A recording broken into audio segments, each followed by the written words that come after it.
নমস্কার। দিনহাটায় যে পরিস্থিতি চলছে, ভারতীয় জনতা পার্টির কোনো কার্যকর্তার সুনিশ্চিত নিরাপত্তা নেই। একদিকে তৃণমূল কংগ্রেসী হারমাতদের দ্বারা, অপরদিকে পুলিশি নির্যাতন ভারতীয় জনতা পার্টির কার্যকর্তাদের প্রাণ ওষ্ঠাগত হয়ে উঠেছে। আপনারা জানেন, গত 1 মাস 18 দিন আগে আমাদের মণ্ডল সভাপতি দিনহাটা বিধানসভার সুশান্ত দাসকে গভীর রাতে চোর ডাকাতকে যেভাবে ধরে নিয়ে যায়, ঠিক সেভাবে বাড়ি থেকে পুলিশ ওকে তুলে নিয়ে যায় এবং পরবর্তীতে গাঁজা কেসে ওকে ট্যাগ করে দেয়। আপনারা জানেন, সমীর দাস আমাদের কার্যকর্তা, তাকেও বাড়ি থেকে পুলিশ তুলে নিয়ে যায় এবং একই রকম গাঁজা কেস তাকে দেওয়া হয়। বিজয় দেবনাথ, সে একজন কীর্তনের অনুষ্ঠানে ছিল, পুলিশ সেখান থেকে তাকে গ্রেপ্তার করে নিয়ে যায় এবং পরবর্তীতে গাঁজা কেসে তাকেও ফাঁসিয়ে দেয়। শ্যামল দাস আমাদের কার্যকর্তা, তাকে তৃণমূলী হারমাদরা আটক করলো এবং বলা হলো যে সে এসআইআরের কাজ করছে টাকার বিনিময়ে। পরবর্তীতে আমরা দেখলাম কোনো এসআইআরের গল্প সেখানে নেই, তাকেও গাঁজা কেসে পুলিশ গাঁজার মিথ্যা কেস দিল এবং এরা সকলেই জেলে আছে এখনো অবধি। আজকে আমাদের আরেক মণ্ডল সভাপতি কৃষ্ণ বর্মন এবং আশু বর্মন, যে বিজেপির কার্যকর্তা, তারা পুরনো একটি মামলায় দিনহাটা কোর্টে গেছিল হাজিরা দিতে।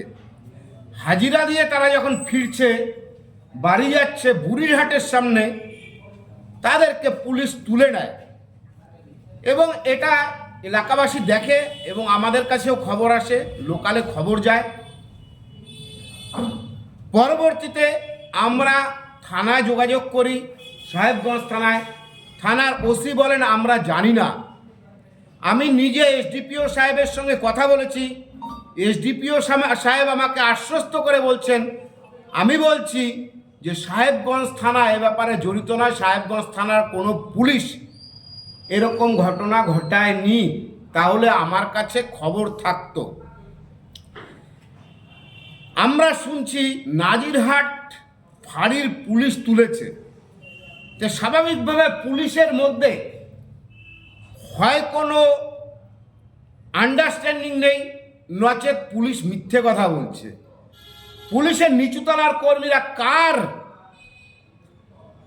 কথার পরিপ্রেক্ষিতে আমাদের বিজেপির কার্যকর্তাদের তুলে মিথ্যা কেস দিচ্ছে, নাকি পুলিশের উপরতলার কর্তা যারা আছে তাদের অঙ্গুলি হেলনে করছে, এটা আমরা এখনো বুঝতে পারছি না। কিন্তু আমাদের বিজেপির কার্যকর্তারা আলটিমেটলি হ্যাকেল হচ্ছে, মিথ্যা কেসে জেলে পড়ছে।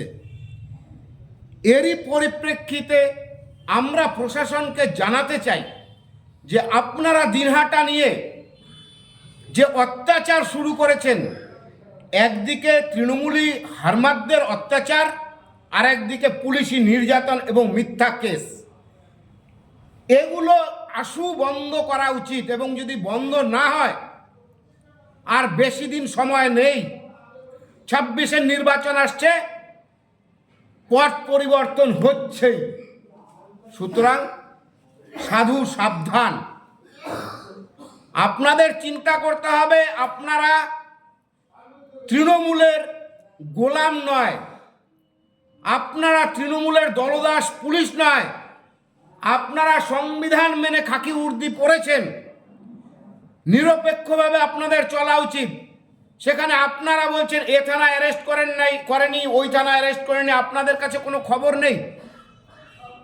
এত বড় উচ্চ পদস্থ সাহেবেরা জানে না কে অ্যারেস্ট হচ্ছে, কখন অ্যারেস্ট হচ্ছে, কি কারণে অ্যারেস্ট হচ্ছে। ছেলে খেলা শুরু হয়েছে। বিজেপি ক্ষমতায় আসছে, সুতরাং এগুলো বন্ধ হওয়া উচিত। এগুলো আপনারা বন্ধ করুন। এবং এই আমি যে 5 জনের নাম বললাম, যাদের সকলকেই গাঁজা কেসে জেলে ঢোকানো হয়েছে, বাকি কৃষ্ণকান্ত বর্মন এবং আশু বর্মন এই 2 জনকেও যদি গাঁজা কেস দেওয়া হয়, আমরাও কিন্তু এর বিরুদ্ধে আমাদের যা ব্যবস্থা নেওয়ার আমরা নেব। সুতরাং আপনাদের চিন্তা করতে হবে, একটা সুস্থ সরল স্বাভাবিক ছেলেকে মিথ্যা কেসে যেহেতু বিজেপি করে, সেই জন্য তাকে গাঁজা কেস দিতে হবে, ফেন্সিডিলের কেস দিতে হবে। এগুলো যদি চলতে থাকে আমরাও কিন্তু কঠোর পদক্ষেপ নিতে বাধ্য হব। কবে এদেরকে আটক করা? আজকে বিকেলবেলায় এরা যখন থানার থেকে হাজিরা দিয়ে আসছিল, তখন বুড়িরহাট সংলগ্ন এলাকায় এদেরকে পুলিশ তুলে নেয়। মানে 5 জনের পুরনো 5 জনের মধ্যে 2 জন পুরনো কোনো কেস এদের নামে নেই, যেটা ছিল সেটারই হাজিরা দিতে এরা গেছিল। মানে এই 2 জনই আজকে আটক। আজকে এই 2 জনই আটক করেছে। এর আগে আমাদের যেসব কার্যকর্তাকে আটক করেছে তাদেরকে সকলকেই গাঁজা কেস দিয়েছে। এই বিষয়টি কি রাজ্য নেতৃত্বকে জানানো হবে? অবশ্যই রাজ্য নেতৃত্ব জানবে, সেন্ট্রাল নেতৃত্ব জানবে। এটা ছেড়ে দেওয়ার ব্যাপার নয়, আমরা এটাকে আর ছাড়ছি না, বহুত হয়েছে। এই বিষয়ে কি আগামী দিনে আন্দোলনের দিকে আমি তো বললামই, দিনহাটায় একনায়কতন্ত্র চলবে না। একনায়কতন্ত্রের অবসান হবে। হিটলারের অবসান হয়েছিল, হিটলারের পতন হয়েছিল। দাদা, এসআইআর নিয়ে একটা কোশ্চেন ছিল।